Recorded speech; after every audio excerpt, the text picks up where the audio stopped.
जय हिंद दोस्तों। तेजपाल आर्य स्टडी 4.4 में आपका स्वागत है। मेरा नाम तेजपाल। आज मैं आपके लिए ध्वनि का पार्ट 1 लेके आया हूँ। ठीक है, इस वीडियो में 40 क्वेश्चन लाया हूँ। 40 क्वेश्चनों का रिवीजन होगा और 5 क्वेश्चनों का टेस्ट रखा है ताकि आपको सभी क्वेश्चन इसी वीडियो में याद हो जाएं। ठीक है दोस्तों, बढ़ते हैं पहले क्वेश्चन की ओर। इसमें कह रहे हैं कि ध्वनि तरंगों की प्रकृति होती है। का ऑप्शन है अनुप्रस्थ, का ऑप्शन है अनुदैर्घ्य। तो उत्तर होगा आपका अनुदैर्घ्य। ठीक है, बढ़ते हैं अगले क्वेश्चन की ओर। निम्न में से कौन सा कथन ध्वनि तरंगों के लिए सत्य है? का ऑप्शन है इनको ध्रुवित किया जा सकता है। का ऑप्शन है 0 डिग्री पर इनकी चाल 332 मीटर प्रति सेकंड होती है। तो उत्तर होगा 0 डिग्री पर इनकी चाल 332 मीटर प्रति सेकंड होती है। ठीक है, बढ़ते हैं अगले क्वेश्चन की ओर। अपसरब तरंगों की आवृत्ति होती है। का ऑप्शन है 20 हर्ट्ज से कम। का ऑप्शन है 20 हर्ट्ज से अधिक। तो उत्तर होगा 20 हर्ट्ज से कम। बढ़ते हैं अगले क्वेश्चन की ओर। परस्रव तरंगे वे ध्वनि तरंगे हैं जिनकी आवृत्ति का ऑप्शन है 20 हर्ट्ज से कम है। का ऑप्शन है 20 किलो हर्ट्ज से अधिक है। तो उत्तर होगा 20 किलो हर्ट्ज से अधिक है। ठीक है, बढ़ते हैं अगले क्वेश्चन की ओर। परस्रव तरंगे मनुष्य द्वारा का ऑप्शन है सुनी जा सकती है। का ऑप्शन है नहीं सुनी जा सकती। तो उत्तर होगा नहीं सुनी जा सकती हैं। ठीक है, बढ़ते हैं अगले क्वेश्चन की ओर। परास्रव तरंगों की सबसे पहले किसने सीटी बजाकर उत्पन्न किया था?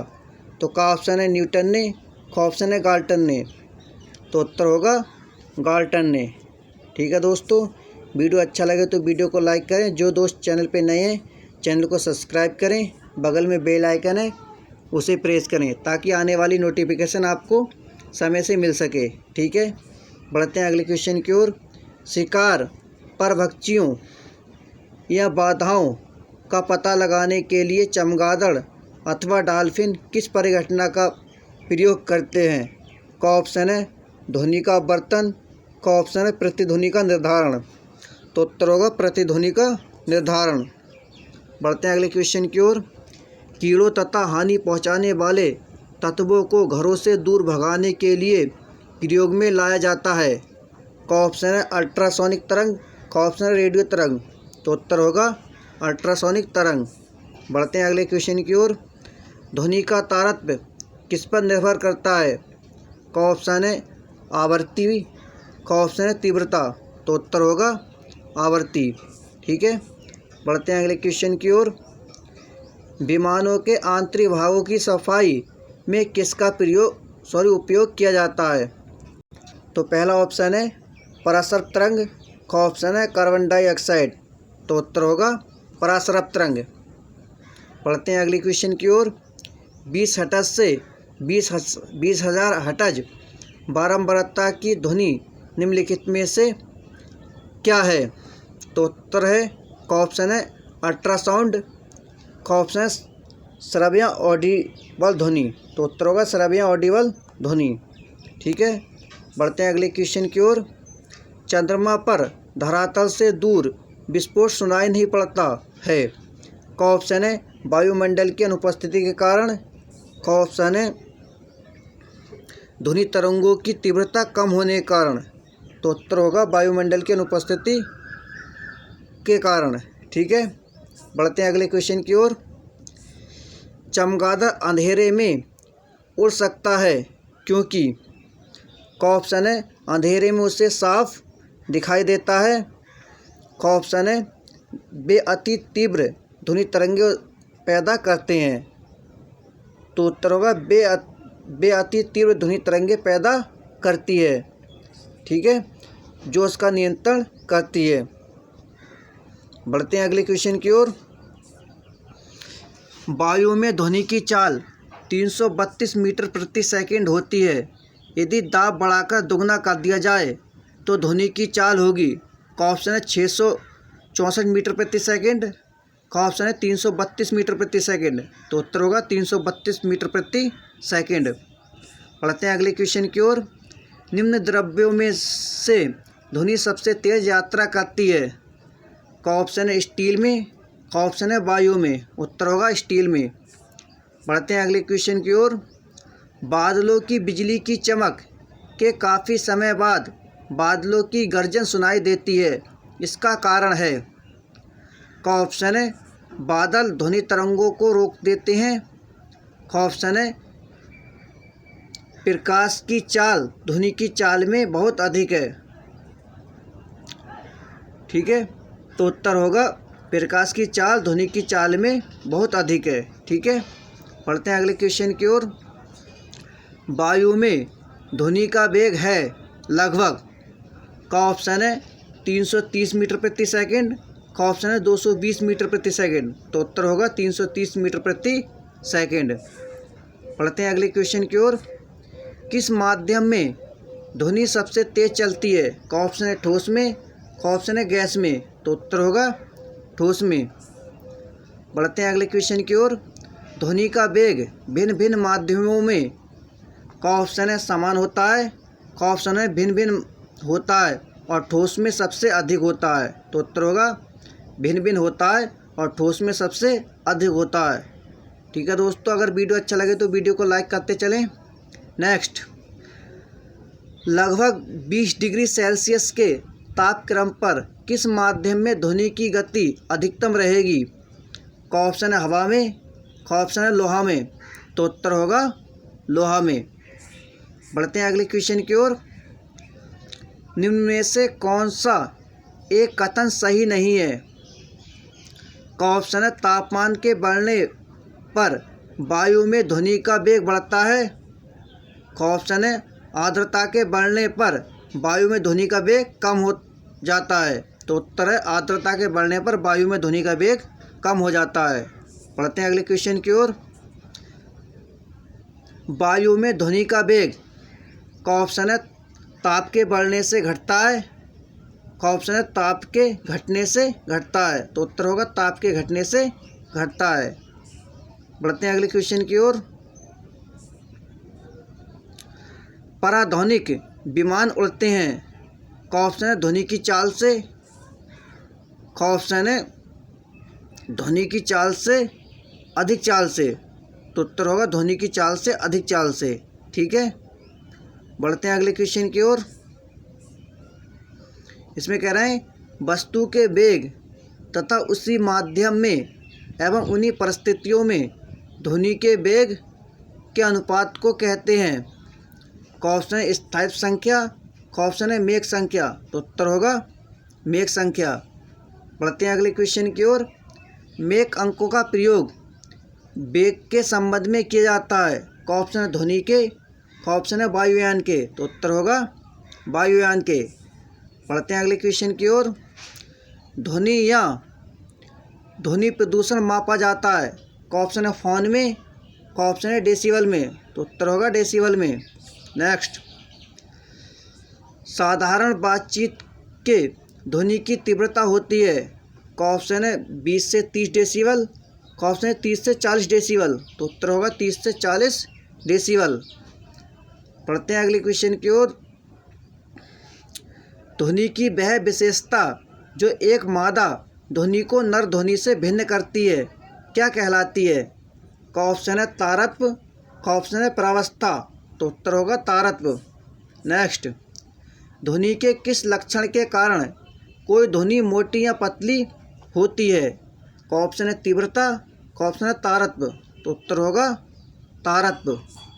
नेक्स्ट, पुरुषों की अपेक्षा महिलाओं की आवाज़ अधिक तीक्ष्ण होती है क्योंकि महिलाओं की आवाज़ का ऑप्शन आयाम कम होता है। का ऑप्शन तारत्व अधिक होता है। तो उत्तर होगा तारत्व अधिक होता है। पढ़ते हैं अगली क्वेश्चन की ओर। एक युवक पुरुषों की अपेक्षा पतली होती है क्योंकि स्त्रियों की आवाज़ का ऑप्शन है की आवृत्ति अधिक होती है। का ऑप्शन है का आयाम अधिक होता है। तो उत्तर होगा की आवृत्ति अधिक होती है। बढ़ते हैं अगले क्वेश्चन की ओर।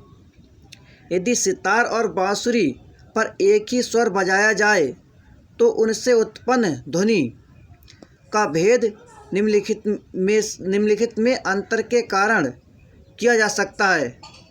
का ऑप्शन है तारक प्रबलता और गुणता, का ऑप्शन है केवल ध्वनि गुणता। तो उत्तर होगा केवल ध्वनि गुणता। पढ़ते हैं अगले क्वेश्चन की ओर। निम्नलिखित में से कौन सा एक वायु में ध्वनि तरंगों द्वारा उत्पादित नहीं होता? का ऑप्शन है ध्रुवण, का ऑप्शन है विवर्तन। तो उत्तर होगा ध्रुवण। बढ़ते हैं अगले क्वेश्चन की ओर। ध्वनि तीव्रता की डेसिबल में वह अधिकतम सीमा जिसके ऊपर व्यक्ति सुन नहीं सकता। का ऑप्शन है 70 डेसिबल, का ऑप्शन है 95 डेसिबल। तो उत्तर होगा दोस्तों 95 डेसिबल। नेक्स्ट, निम्न में से किसके द्वारा सबसे अधिक ध्वनि प्रदूषण होता है? का ऑप्शन है रेलवे इंजन, का ऑप्शन है हवाई जहाज की उड़ान भरना। तो उत्तर होगा हवाई जहाज की उड़ान भरना। पढ़ते हैं अगले क्वेश्चन की ओर। नज़दीक आती रेलगाड़ी की सीटी की आवाज़ बढ़ती जाती है, जबकि दूर जाने वाली रेलगाड़ी के लिए ये घटती जाती है। ये घटना का उदाहरण है। का ऑप्शन है रमन का प्रभाव, का ऑप्शन है डॉपलर का प्रभाव। तो उत्तर होगा दोस्तों डॉपलर का प्रभाव। बढ़ते हैं अगले क्वेश्चन की ओर।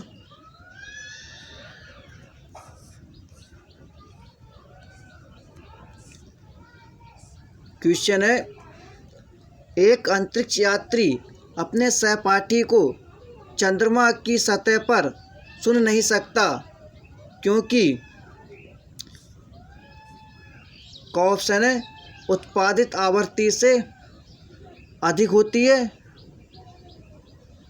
का ऑप्शन ध्वनि प्रचारित करने का माध्यम नहीं होता। तो उत्तर होगा ध्वनि प्रचारित करने का माध्यम नहीं होता। नेक्स्ट, कौन सी प्रक्रिया प्रकाश और ध्वनि दोनों में घटित नहीं होती है?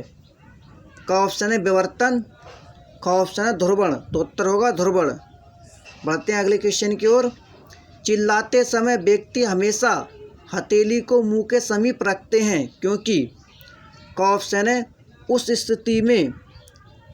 स्थिति में ध्वनि ऊर्जा सिर्फ एक दिशा में इंगित होगी। का ऑप्शन है ध्वनि पूर्णता की बढ़ जाती है, ध्वनि पूर्णता ध्वनि की बढ़ जाती है।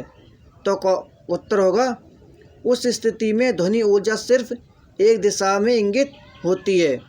बढ़ते हैं अगले क्वेश्चन की ओर। डेसिबल का प्रयोग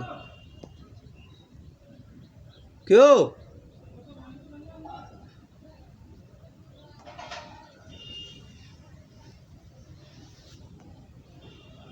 आ रहा हो अभी?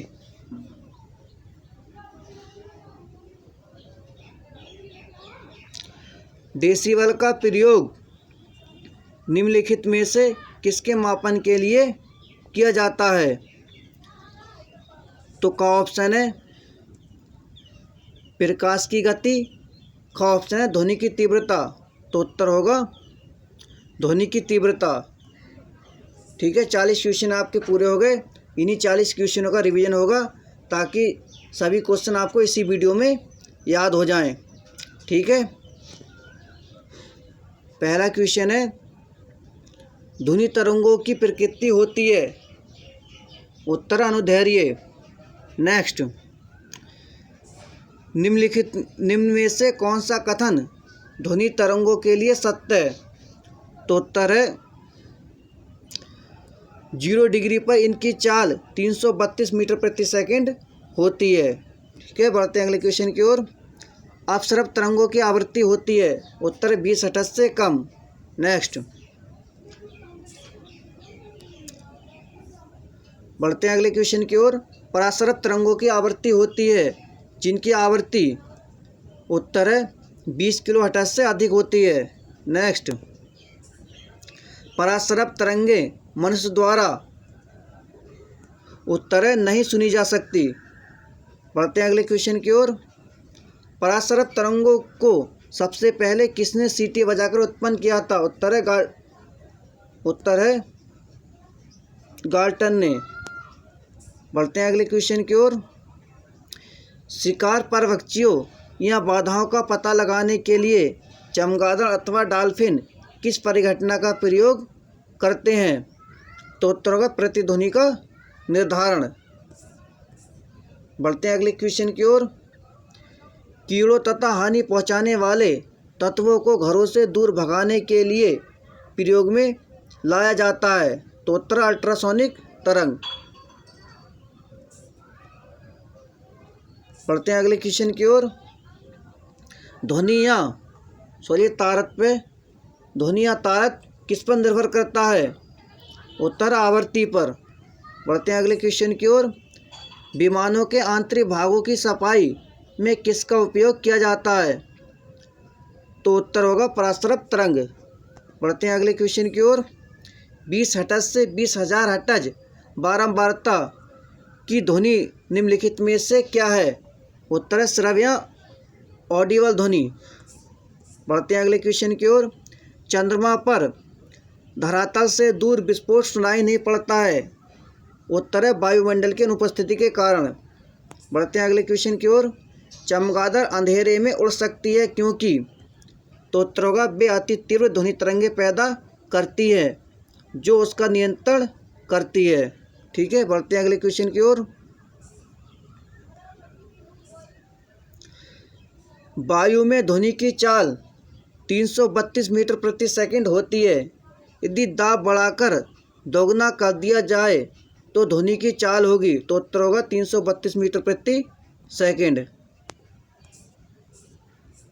नेक्स्ट, निम्न द्रव्यों में से ध्वनि सबसे तेज यात्रा करती है।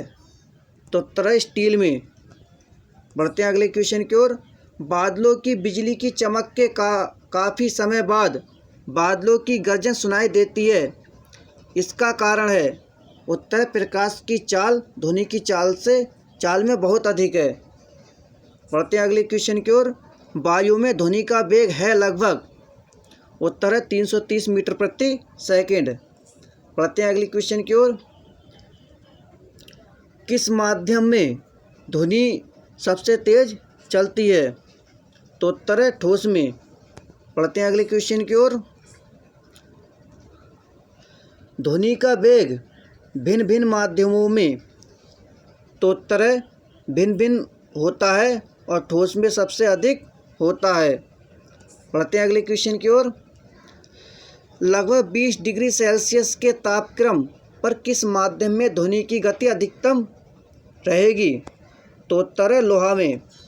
बढ़ते हैं अगले क्वेश्चन की ओर। निम्न में से कौन सा एक कथन सही नहीं है? तो उत्तर है आर्द्रता के बढ़ने पर वायु में ध्वनि का वेग कम हो जाता है। नेक्स्ट, वायु में ध्वनि का वेग।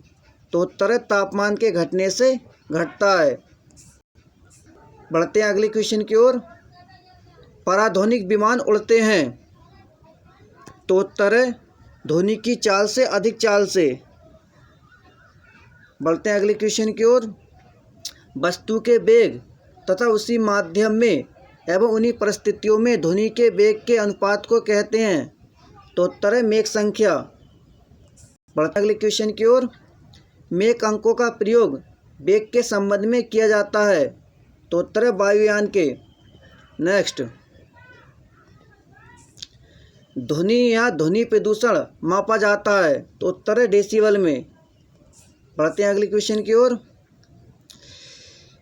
साधारण बातचीत के ध्वनि की तीव्रता होती है। तो उत्तर 30 से 40 डेसिबल। बढ़ते हैं अगले क्वेश्चन की ओर। ध्वनि की वह विशेषता जो एक मादा ध्वनि को नर ध्वनि से भिन्न करती है क्या कहलाती है? तो उत्तर है तारत्व। नेक्स्ट, पुरुषों की अपेक्षा महिलाओं की आवाज़ अधिक तीक्ष्ण होती है क्योंकि महिलाओं की आवाज़ का उत्तर है तारत्व अधिक होता है। बढ़ते हैं अगले क्वेश्चन की ओर। एक युवक पुरुष की आवाज़ की तुलना में छोटे बच्चे की आवाज़ अधिक प्रिय क्यों लगती है? उत्तर है बच्चे की आवाज़ का तारत पुरुष की आवाज़ की तारत की तुलना में अधिक होता है। ठीक है, बढ़ते हैं अगले क्वेश्चन की ओर। स्त्रियों की आवाज़ पुरुषों की अपेक्षा पतली होती है क्योंकि स्त्रियों की आवाज़ की आवृत्ति अधिक होती है। बढ़ते हैं अगले क्वेश्चन की ओर। यदि सितार और बांसुरी पर एक ही स्वर बजाया जाए तो उससे उत्पन्न ध्वनि का भेद निम्नलिखित में अंतर के कारण किया जा सकता है। उत्तर है केवल ध्वनि गुणता। नेक्स्ट, निम्नलिखित में से कौन सा एक वायु में ध्वनि तरंगों द्वारा उत्पादित नहीं होता? उत्तर है ध्रुवण। नेक्स्ट, ध्वनि तीव्रता की डेसिबल में वह अधिकतम सीमा जिसके ऊपर व्यक्ति सुन नहीं सकता। उत्तर है 95 डेसिबल। नेक्स्ट, निम्नलिखित में से किसके द्वारा सबसे अधिक प्रदूषण होता है? तो उत्तर है वायु जहाज की उड़ान भरना। नेक्स्ट, नज़दीक आती रेलगाड़ी की सीटी की आवाज़ बढ़ती जाती है जबकि दूर जाने वाली रेलगाड़ी के लिए ये घटती जाती है, ये घटना है। तो उत्तर है डॉपलर का प्रभाव। नेक्स्ट, एक अंतरिक्ष यात्री अपने सहपाठी को चंद्रमा की सतह पर सुन नहीं सकता क्योंकि? उत्तर है ध्वनि को प्रचारित करने का माध्यम नहीं होता। नेक्स्ट, अगला क्वेश्चन, कौन सी प्रक्रिया प्रकाश और ध्वनि दोनों में घटित नहीं होती है? तो उत्तर है ध्रुवण। बढ़ते हैं अगले क्वेश्चन की ओर। चिल्लाते समय व्यक्ति हमेशा हथेली को मुंह के समीप रखते हैं क्योंकि? तो उस स्थिति में ध्वनि ऊर्जा, उत्तर है उस स्थिति में ध्वनि ऊर्जा सिर्फ एक दिशा में इंगित होगी। बढ़ते हैं अगले क्वेश्चन की ओर। डेसिबल का प्रयोग निम्नलिखित में से किसके मापन के लिए किया जाता है? तो उत्तर है ध्वनि की तीव्रता। अब आ जाते हैं टेस्ट की ओर। टेस्ट का पहला क्वेश्चन है, किस माध्यम में ध्वनि सबसे तेज चलती है? का ऑप्शन है द्रव, का ऑप्शन है ठोस। तो उत्तर होगा ठोस। अगला क्वेश्चन है टेस्ट का, ध्वनि का तारतम्य किस पर निर्भर करता है? का ऑप्शन आवृत्ति, का ऑप्शन है तीव्रता। तो उत्तर होगा दोस्तों तीव्रता। नेक्स्ट, पराश्रव तरंगों को सबसे पहले किसने सीटी बजाकर उत्पन्न किया था? उत्तर है का ऑप्शन है न्यूटन, का ऑप्शन है गाल्टन। तो उत्तर होगा गाल्टन। नेक्स्ट, विमानों के आंतरिक भागों की सफाई में किसका उपयोग किया जाता है? का ऑप्शन है पराश्रव तरंगे, का ऑप्शन है अपसरव तरंगे। तो उत्तर होगा पराश्रव तरंगे। अगला क्वेश्चन है टेस्ट का लास्ट क्वेश्चन, मैक अंकों का प्रयोग वेग के संबंध में किया जाता है? का ऑप्शन है ध्वनि के, का ऑप्शन है वायुयान के। तो उत्तर होगा दोस्तों वायुयान के। अगर दोस्तों वीडियो अच्छा लगे तो वीडियो को लाइक करें और वीडियो को ज़्यादा से ज़्यादा अपने दोस्तों के साथ शेयर करें। ठीक है, आज के लिए इतना ही।